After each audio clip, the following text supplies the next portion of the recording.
बिस्मिल्लाहिर्रहमानिर्रहीम सल्लल्लाहु अलैहि वसल्लम। अस्सलाम वालेकुम क्लास 9। उम्मीद है आप सब हैरियत से होंगे। आज हम करेंगे यूनिट 2 की एक्सरसाइज 2.4 के क्वेश्चन नंबर 3 एंड 4 को। इससे कबल हम प्रीवियस वीडियो में एक्सरसाइज 2.4 के क्वेश्चन नंबर 1 एंड 2 को डिस्कस कर चुके हैं। इनका लिंक मैंने डिस्क्रिप्शन में दे दिया है, आप इनसे रिलेटेड भी लेक्चर ले सकते हैं। एक्सरसाइज 2.4 का क्वेश्चन नंबर 3 है expand the following using laws of logarithm. तो यहाँ पे हमारे पास जो फर्स्ट क्वेश्चन है वो है log 11/5 है। तो वो कह रहा है इसको एक्सपेंड करें यानी खोलें, ओपन करें। तो इसको हम कैसे ओपन कर सकते हैं? यहाँ पे देखें, हमें जो लॉ यूज करना होगा वो है क्वोशिएंट लॉ। तो क्वोशिएंट लॉ में जो डिवाइड होता है वो माइनस में चेंज हो जाता है। ठीक है, देखें log x/y है, तो जब इस पर क्वोशिएंट लॉ लगाया गया है तो log 2 दफा आ गया है। ठीक है, और जो डिवाइड है वो माइनस में चेंज हो गया है। ठीक है, तो यहाँ पे भी हम वैसे करेंगे, log 11 हो जाएगा। ठीक है, और जो माइनस है डिवाइड है वो माइनस में चेंज, और आगे आ जाएगा log 5। ठीक है, log 2 दफा आ जाएगा और पहले 11 और डिवाइड जो है वो माइनस में चेंज, और फिर log 5, log 11 डिवाइड माइनस में चेंज, log 5। बिस्मिल्लाहिर्रहमानिर्रहीम। सेकंड पार्ट के अंदर चलते हैं। तो यहाँ पे हमारे पास क्वेश्चन है log to the base 5 8 a to the power 6, और यहाँ पे इसके होल के ऊपर है स्क्वायर रूट है। तो स्क्वायर रूट का मतलब होता है 1/2। ठीक है, लेकिन यहाँ पे अगर रूट में कोई नंबर आ जाए, जैसे 4 आ जाए, तो फिर इसका मतलब 1/4 हो जाता है। लेकिन अगर यहाँ पे कुछ भी ना मौजूद हो तो फिर इसका मतलब 1/2 होता है। तो अब हमें क्या करना है, यहाँ पे हमें पावर लॉ लगाना है। पावर लॉ क्या कहते हैं कि जो एक्सपोनेंट होता है, लॉ के आगे कोई वैल्यू हो उसके ऊपर एक्सपोनेंट हो, तो पावर लॉ के अकॉर्डिंग वो पावर स्टार्ट में आ जाती है और आगे जो है वो वैल्यू आ जाती है। तो ये वैल्यू आगे आ जाएगी log 8 a की पावर 6 टू द बेस 5। ठीक है, अब हमें क्या करना है, यहाँ पे देखें, इसको मजीद एक्सपेंड करें तो यहाँ पे 8 और a की पावर 6 ये दोनों आपस में मल्टीप्लाई हो रही हैं। तो यहाँ पे हमें लगाना है प्रोडक्ट लॉ। तो प्रोडक्ट लॉ क्या कहता है, कोई दो वैल्यूज आपस में मल्टीप्लाई हो रही हो तो वो प्लस में चेंज हो जाती हैं। ठीक है, तो 8 और a की पावर 6 ये दोनों आपस में क्या हो रही हैं, मल्टीप्लाई।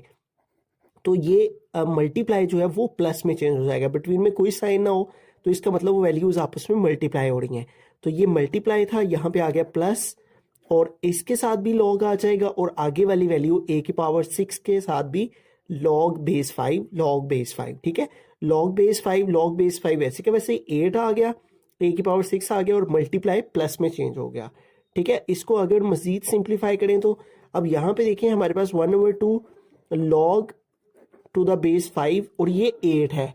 तो 8 को हमें यहाँ पे फैक्टराइज करना है। ठीक है, तो 8 को फैक्टराइज करें तो 2 4 ज़ार 8, 2 2 ज़ार 4, और 2 1 ज़ार 2। तो 2 हमारे पास 3 टाइम आ रहा है, तो इसको हम 8 को 2 टू द पावर 3 लिखेंगे, plus log to the base 5 a to the power 6 है। ठीक है, अब हमें यहाँ पे लगाना है जो है वो पावर लॉ। ठीक है, पावर लॉ क्या कहता है कि जब भी कोई पावर हो किसी नंबर के ऊपर, उससे पहले लॉग हो तो पावर जो है वो स्टार्ट में आ जाती है और फिर आगे वो नंबर आ जाता है। तो यहाँ पे भी हम वही करेंगे। ठीक है, ये देखें लॉग है और उसके आगे जो वैल्यू उसके ऊपर पावर है, तो ये 3 पावर स्टार्ट में आ जाएगी और फिर आ जाएगा log बेस 5, और ये 2 आ गया। ठीक है, उसके बाद यहाँ पे भी देखें a के ऊपर पावर 6 है, तो यहाँ पे भी पावर लॉ लगाएंगे, तो पावर 6 स्टार्ट में आ गई, 6 स्टार्ट में आ गया, और आगे आ गया log a to the base 5। ठीक है, तो इतना करने के बाद अब देखें ये जो हमारे पास 1/2 है, ये इन दोनों वैल्यूज के साथ, प्लस के इस तरफ जो वैल्यू है ये इसके साथ भी, और इस 6a log a 5 के साथ भी मल्टीप्लाई कर रहा है। ठीक है, तो 1/2 को 3 के साथ मल्टीप्लाई करें तो 1/2 मल्टीप्लाई 3, इसके नीचे कुछ नहीं है तो 1 लगा लेंगे, 1 3 ज़ार 3 और 2 1 ज़ार 2। तो क्या आ जाएगा, 1/2 को 3 से मल्टीप्लाई करेंगे तो 3/2 log 2 टू द बेस 5। अब 1/2 को 6 के साथ मल्टीप्लाई करेंगे। ठीक है, तो 1/2 जब मल्टीप्लाई करेगा 6 के साथ तो इसके नीचे कुछ नहीं है तो 1, तो 1 6 ज़ार 6 और 2 1 ज़ार 2 आ जाएगा। ठीक है, तो यहाँ पे आ जाएगा 6/2 log a to the base 5। ठीक है, अब इसको आगे मोर सिंप्लीफाई करें तो 3/2 log 2 to the base 5, plus 6 को 2 पे डिवाइड करेंगे तो 3 आ जाएगा। ठीक है, 6/2, 2 1 ज़ार 2, 2 3 ज़ार 6 है, तो क्या आ गया यहाँ पे 3, और आगे आ गया log to the base 5a। तो यहाँ तक जो है ये क्वेश्चन सॉल्व होगा। ठीक है, तो इसको हमने एक्सपेंड किया तो ये आंसर आ गया। रहीम थर्ड पार्ट के अंदर चलते हैं। तो यहाँ पे हमारे पास है नेचुरल लॉगरिथम, और यहाँ पे देखें ये दोनों वैल्यूज आपस में मल्टीप्लाई हो रही हैं। ठीक है, तो जब भी कोई साइन ना हो बिटवीन में तो इसका मतलब वो वैल्यूज आपस में मल्टीप्लाई कर रही होती हैं। अब यहाँ पे यूज होगा मल्टीप्लीकेशन की जगह पे प्रोडक्ट लॉ। प्रोडक्ट लॉ क्या कहता है, जब भी मल्टीप्लाई हो रही है दो वैल्यूज तो वो प्लस में चेंज हो जाती हैं। तो यहाँ पे ए स्क्वायर मल्टीप्लाई कर रहा है बी के साथ, तो नेचुरल लॉगरिथम ए स्क्वायर आ गया। ठीक है, और यहाँ पे मल्टीप्लाई है तो ये प्लस में चेंज, और फिर नेचुरल लॉगरिथम बी के साथ भी आ जाएगा। ठीक है, अब यहाँ पे एक और लॉ यूज होगा, एक तो ये प्रोडक्ट लॉ यूज होगा, अब इसमें यूज होगा क्वोशिएंट लॉ। क्वोशिएंट लॉ क्या कहता है, जब भी डिवाइड हो तो वो माइनस में चेंज हो जाता है। तो ये देखेंगे ये डिवाइड सी है, तो ये डिवाइड चेंज हो गया माइनस में, और आगे आ गया नेचुरल लॉगरिथम ऑफ सी। ठीक है, अब यहाँ पे हम क्या करेंगे, इतना एक्सपेंड करने के बाद इसको मजीद क्या एक्सपेंड कर सकते हैं, ये देखें ए के ऊपर पावर है। ठीक है, तो यहाँ पे यूज होगा पावर लॉ। ठीक है, पावर क्या कहती है, अगर किसी नंबर के ऊपर पावर हो उसको एक्सपेंड करें तो पावर स्टार्ट में आ जाती है, फिर आगे वो वैल्यू। तो यहाँ पे भी ये एक्सपोनेंट है ए के ऊपर, तो ये 2 पावर स्टार्ट में आ गया, और फिर आ गया नेचुरल लॉगरिथम ए, और आगे ये वाली वैल्यू आ जाएगी plus natural logarithm B minus natural logarithm C. तो इस तरह से हम इसको एक्सपेंड करें। बिस्मिल्लाहिर्रहमानिर्रहीम। फोर्थ पार्ट है हमारे पास log X Y over G to the whole power 1/9। तो सबसे पहले इसको एक्सपेंड करने के लिए हम यहाँ पे पावर लॉ लगाएंगे। पावर लॉ क्या कहते हैं, जब भी लॉग के आगे कोई वैल्यू उसके ऊपर एक्सपोनेंट हो तो वो पावर स्टार्ट में आ जाती है, और फिर आगे लॉग और वो वैल्यू आ जाती है जिसके ऊपर वो पावर हो। ठीक है, तो ये आ गया लॉग एक्स वाई ओवर जी। ठीक है, और इसकी ये जो पावर थी ये स्टार्ट में आ गई पावर लॉ लगाने से। अब इसके ऊपर मजीद लॉज लगेंगे। ठीक है, मजीद लॉ क्या लगेंगे, यहाँ पे देखें एक्स और वाई के बिटवीन में कोई साइन नहीं है, इसका मतलब ये मल्टीप्लाई हो रहा है, तो यहाँ पे लगेगा प्रोडक्ट लॉ। ठीक है, तो प्रोडक्ट लॉ में हम क्या करेंगे, लॉग यहाँ पे ब्रैकेट यूज कर लेते हैं। ठीक है, अब प्रोडक्ट लॉ के अकॉर्डिंग हम क्या करेंगे कि ये जो मल्टीप्लाई है एक्स और वाई के बिटवीन में, इसको हम चेंज कर देंगे प्लस में, log X plus log Y आ गया। ठीक है, और यहाँ पे लगेगा क्वोशिएंट लॉ। क्वोशिएंट लॉ क्या कहता है कि जब भी कोई दो वैल्यूज आपस में डिवाइड हो रही हो तो डिवाइड जो है वो माइनस में चेंज हो जाता है। ठीक है, तो आ जाएगा आगे माइनस। ठीक है, ये क्वोशिएंट लॉ की वजह से ये डिवाइड की जगह आ गया माइनस, और फिर आ जाएगा लॉग जी। ठीक है, दिस वे जो है हम इस वैल्यू को एक्सपेंड करेंगे। पहले हमने एक्सपोनेंट को स्टार्ट में लाया, फिर लॉग वो वैल्यू लिखी, ये दोनों वैल्यूज मल्टीप्लाई कर रही थी, इनके ऊपर प्रोडक्ट लॉ लगा के मल्टीप्लाई को प्लस में चेंज किया, और यहाँ पे क्वोशिएंट लॉ लगा, और डिवाइड जो है वो माइनस में चेंज हो गया। बिस्मिल्लाहिर्रहमानिर्रहीम। फिफ्थ पार्ट है हमारे पास। तो यहाँ पे हमारे पास है नेचुरल लॉगरिथम, और फिर है 16x टू द एक्सपोनेंट 3, और यहाँ पे देखें क्यूबिक रूट है। ठीक है, रूट में 3 है, इसका मतलब यहाँ इसका मतलब 1/3 है। ठीक है, तो इस होल के ऊपर ये जो क्यूबिक रूट है इसका मतलब 1/3 है, तो इसको हमने एक्सपोनेंशियल फॉर्म में लिख दिया रेडिकल फॉर्म से। ठीक है, अब यहाँ पे सबसे पहले हम लगाएंगे पावर लॉ। तो पावर लॉ के अकॉर्डिंग ये जो इसके होल के ऊपर पावर 1/3 है ये स्टार्ट में आ गई, और फिर हमारे पास आ गया नेचुरल लॉगरिथम, और ये वैल्यू आ जाएगी 16x टू द एक्सपोनेंट 3। ठीक है, अब यहाँ पे देखिए हमारे पास नेचुरल लॉगरिथम है ये, और इसमें यहाँ पे दो वैल्यूज है अलग अलग। ठीक है, तो यहाँ पे हम प्रोडक्ट लॉ लगाएंगे। प्रोडक्ट लॉ क्या करेगा, इन दोनों को एक्सपेंड कर देगा। ठीक है, प्रोडक्ट लॉ के अकॉर्डिंग जब भी दो वैल्यूज आपस में मल्टीप्लाई हो रही हो तो वो प्लस में चेंज हो जाती हैं। ठीक है, एक्स वाई मल्टीप्लाई करें, प्रोडक्ट लॉ लगाने से मल्टीप्लाई प्लस में चेंज हो गया, तो यहाँ भी 16 और एक्स क्यूब आपस में मल्टीप्लाई हो रहे हैं, तो ये प्लस में चेंज हो जाएगा। ठीक है, आ जाएगा नेचुरल लॉगरिथम 16, और मल्टीप्लाई की जगह आ गया प्लस, और फिर आ गया नेचुरल लॉगरिथम एक्स क्यूब। ठीक है, अब हम क्या करेंगे, यहाँ पे देखें 1/3 एज इट इज आ गया, और नेचुरल लॉगरिथम आ गया। अब ये जो 16 है इसको अगर हम एक्सपेंड करें तो इसको फैक्टराइज करने से 2 8 जार 16, 2 4 जार 8, 2 2 जार 4, और 2 1 जार 2, तो 1 2 3 4 टाइम 2 आ जाता है, तो इसको हम लिखेंगे 2 टू द पावर 4, और आगे आ गया plus natural logarithm x to the power 3। ठीक है, अब यहाँ पे देखें, यहाँ पे हम लगाएंगे पावर लॉ। पावर लॉ क्या करेगा, 1/3 वैसे का वैसे ही आ गया। पावर लॉ के अकॉर्डिंग जब भी किसी वैल्यू के आगे जो है लॉग और उसके ऊपर कोई वैल्यू पावर हो तो पावर जो है वो लॉग की वजह से स्टार्ट में आ जाती है। 4 स्टार्ट में आ गया, फिर आ गया नेचुरल लॉगरिथम 2।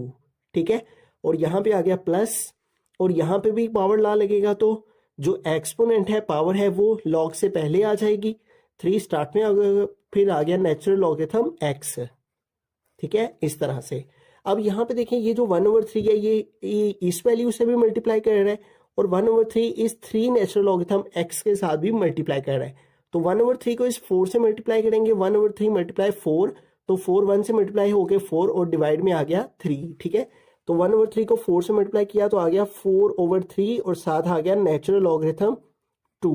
ठीक है, प्लस 1/3 3 के साथ मल्टीप्लाई करेगा, तो 1/3 को जब 3 से मल्टीप्लाई करें तो इसके नीचे कुछ नहीं है, तो 1, तो 1 3 जार 3 और 3 1 जार 3 आ जाता है, तो यहाँ पे आ जाएगा 3/3 और आगे आ गया नेचुरल लॉगरिथम x।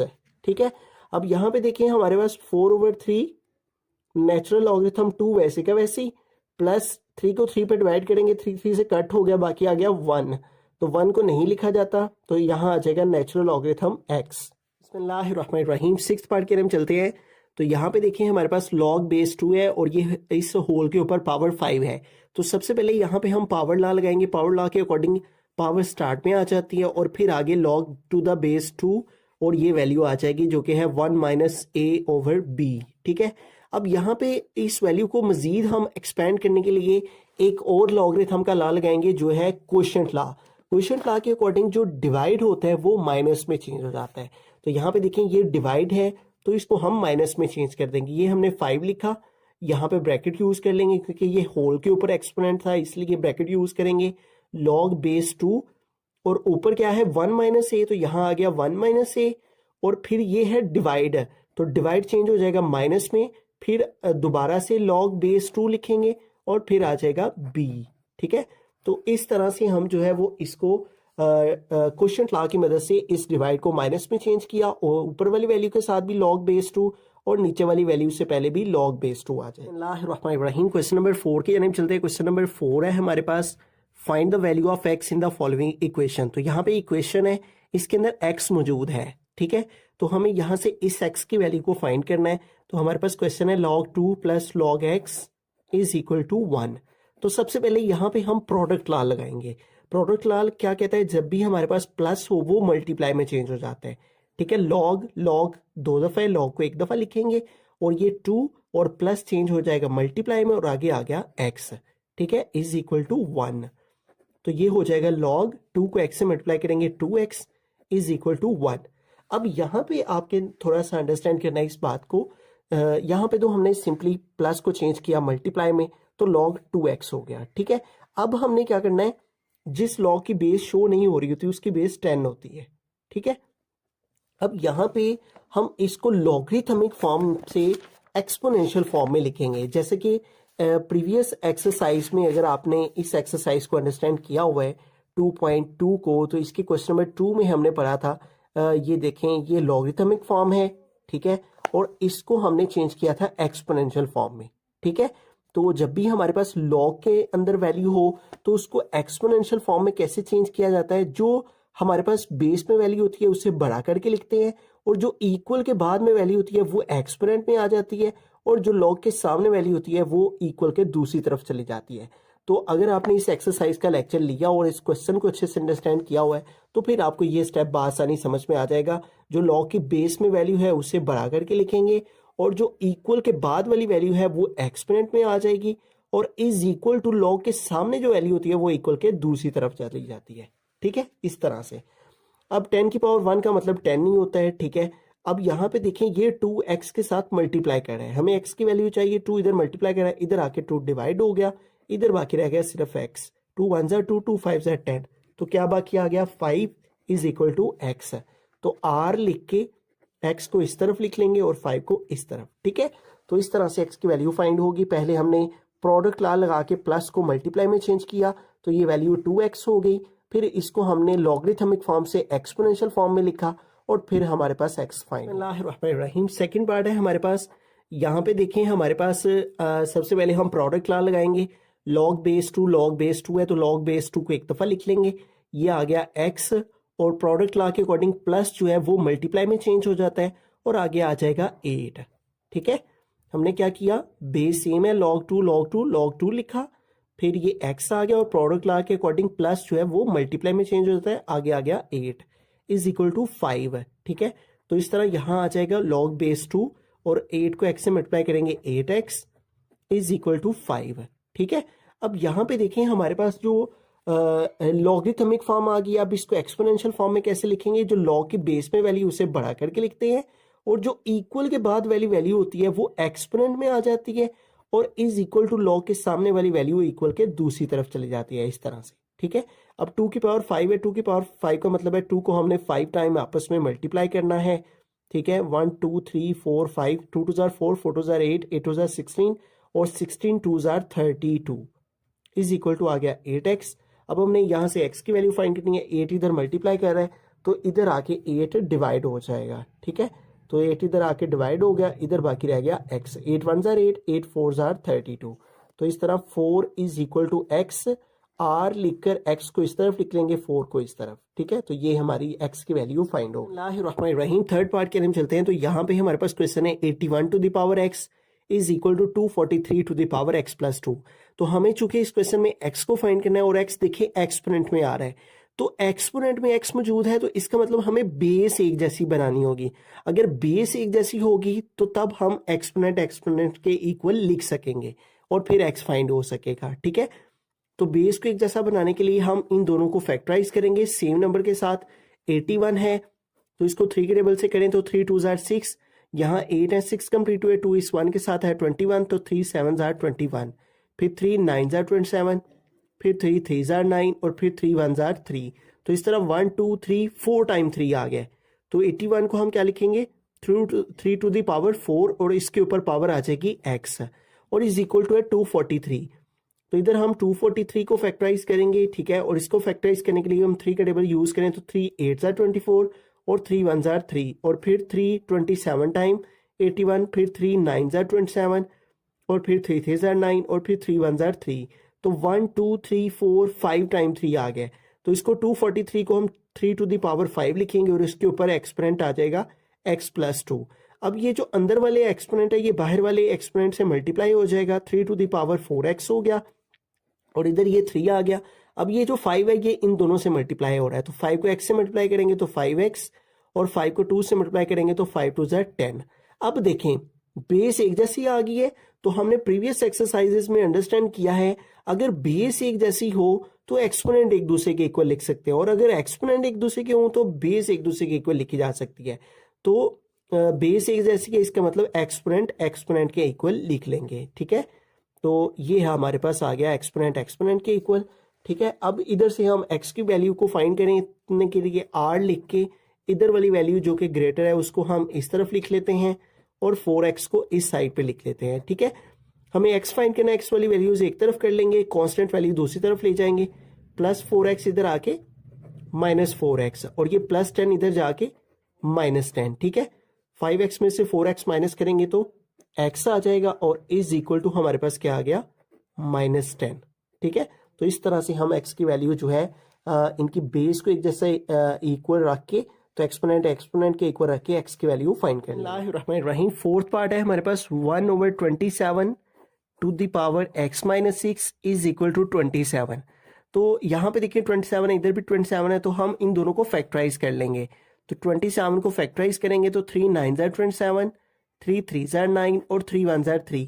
तो 1 2 3 टाइम 3 आया है तो हम 27 की जगह क्या लिखेंगे, 3 टू द पावर 3 और इसके होल के ऊपर क्या पावर है, x माइनस 6 है और इज इक्वल टू इधर भी 27 है तो इसको भी हम क्या लिखेंगे, 3 टू द पावर 3। ठीक है, क्योंकि जो x है वो एक्सपोनेंट में है तो हमें बेसिस को एक जैसा बनाना है ताकि एक्सपोनेंट को एक्सपोनेंट के इक्वल रख के हम x फाइंड कर सकें। अब ये जो है 1/3 की पावर 3 है तो हमें इस 3 की पावर 3 को ऊपर ले जाएंगे इस 1 की जगह। तो जब 3 की पावर 3 ऊपर जाएगी 1 की जगह तो इसका एक्सपोनेंट चेंज हो जाएगा और इसके ऊपर क्या पावर आ जाएगी, x minus 6 is equal to आ गया हमारे पास 3 की पावर 3। ठीक है, अब यहाँ पे देखें हमारे पास ये जो -3 है ये इन दोनों वैल्यू से मल्टीप्लाई हो रहा है तो -3 को x से मल्टीप्लाई करेंगे तो -3x और -3 को -6 के साथ जब मल्टीप्लाई करेंगे तो माइनस माइनस प्लस और 3 6 जार 18 तो क्या आ जाएगा प्लस 18 और इज इक्वल टू क्या आ गया 3 टू द पावर 3। अब देखें अब बेस एक जैसी हो गई है 3 3 तो एक्सपोनेंट के इक्वल लिख लेंगे, -3x plus 18 is equal to 3। ठीक है, अब इधर से x की वैल्यू बासानी फाइंड कर लेते हैं। x वाली वैल्यू इसी तरफ रहेगी, प्लस 18 इधर जाके -18 हो गया। ठीक है, ये आ गया -3x, 3 से 15 माइनस करेंगे तो आ जाएगा -15। ठीक है, अब -3 जो है वो x के साथ मल्टीप्लाई कर रहा है, तो अगर एक वैल्यू एक तरफ मल्टीप्लाई हो रही हो तो दूसरी साइड पे आके डिवाइड हो जाती है। ठीक है, ये 3 के साथ -3 x के साथ मल्टीप्लाई हो रहा है, इधर आके -3 डिवाइड हो गया, माइनस माइनस से कैंसिल, 3 1 ज़ार 3, 3 5 ज़ार 15। तो इस तरह x जो है वो हमारा इक्वल आ जाएगा 5 के। बिस्मिल्लाहिर्रहमानिर्रहीम, फिफ्थ पार्ट के नाम चलते हैं। हमारा क्वेश्चन है log 5x minus 10 is equal to 2। ठीक है, अब यहाँ पे देखें, इस लॉग के यहाँ पे बेस कुछ भी नहीं है, इसका मतलब इसकी बेस 10 है। ठीक है, तो यहाँ पे हमने जो है वो 10 लगा लेना है। ठीक है, जब भी बेस यहाँ पे लॉग की मौजूद नहीं होती तो इसका मतलब उसकी बेस 10 होती है। अब ये लॉगरिथमिक फॉर्म है तो इसको एक्सपोनेंशियल फॉर्म में कैसे चेंज करते हैं, जो लॉग की बेस में वैल्यू होती है उसे बड़ा करके लिखते हैं, और जो इक्वल के बाद वैल्यू होती है वो इसके ऊपर एक्सपोनेंट में आ जाती है, और जो लॉग के सामने वैल्यू होती है वो इक्वल के दूसरी तरफ आ जाती है, इस तरह से। ठीक है, अब यहाँ पे 10 का स्क्वायर लेंगे तो 10 के स्क्वायर का मतलब है कि हमने 10 को 10 के साथ मल्टीप्लाई करना है, तो 10 10 ज़ार हमारे पास हो जाएगा 100। ठीक है, तो यहाँ पे आ गया हमारे पास 100 is equal to 5x minus 10। ठीक है, अब चूंकि यहाँ से हमें x की वैल्यू फाइंड करनी है तो हम कांस्टेंट वैल्यू एक तरफ कर लेंगे। ठीक है, -10 को इधर ले आएंगे तो इधर आके +10 हो जाएगा, और इधर अब आके रह गया 5x। अब 100 में 10 प्लस करेंगे तो 110 हो जाएगा इज इक्वल टू 5x। अब ये जो 5 है ये x के साथ मल्टीप्लाई कर रहा है, तो अगर एक वैल्यू की तरफ मल्टीप्लाई हो रही है दूसरी तरफ आके डिवाइड हो जाती है। 5 इधर मल्टीप्लाई कर इधर आके डिवाइड हो गया। अब 110 में से 110 को हम डिवाइड कर देंगे 5 पे। ठीक है, तो ये हमारे पास आंसर आ गया 22। ठीक है, इसको 5 पे डिवाइड किया 22 आ गया is equal to x। r लिखकर x को इस जानिब लिख लेते हैं और 22 को इधर लिख लेंगे, तो ये हमारा आंसर आ गया। बिस्मिल्लाहिर्रहमानिर्रहीम, 6 पार्ट है, लास्ट पार्ट है हमारे क्वेश्चन नंबर 4 का।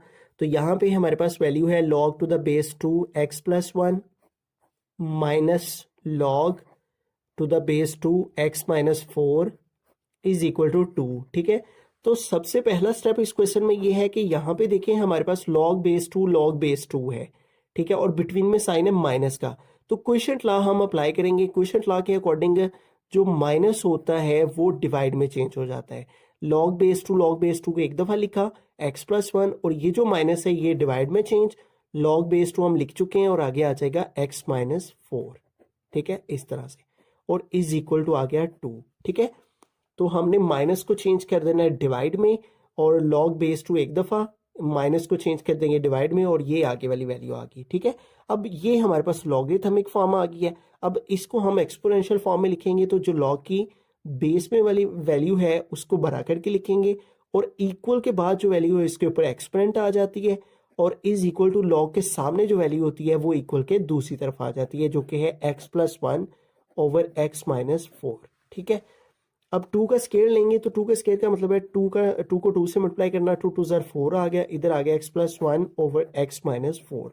अब इसके नीचे कुछ नहीं है, इसके नीचे 1 लगा लेंगे। अब इसकी हम क्रॉस मल्टीप्लिकेशन कर लेंगे। ठीक है, x माइनस 4 को 4 से मल्टीप्लाई करेंगे, 4 मल्टीप्लाई x माइनस 4, और 1 को मल्टीप्लाई करेंगे हम x प्लस 1 के साथ। ठीक है, तो यूँ इनकी मल्टीप्लिकेशन करें तो 4 को x से मल्टीप्लाई किया तो 4x माइनस 4 4 ज़ार 16 इज इक्वल टू 1 को जब x से मल्टीप्लाई किया x 1 ज़ार x और 1 1 ज़ार 1।